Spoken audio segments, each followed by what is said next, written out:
தெரியாத பகலுக்கு புரியாத பொழுதொன்று நீ காட்டினாய்.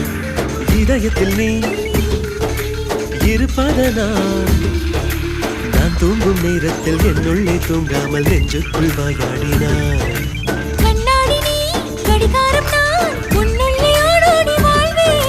காதல் எனும் கடுதாசி நீ என்றென்றும் அன்புடன் நான்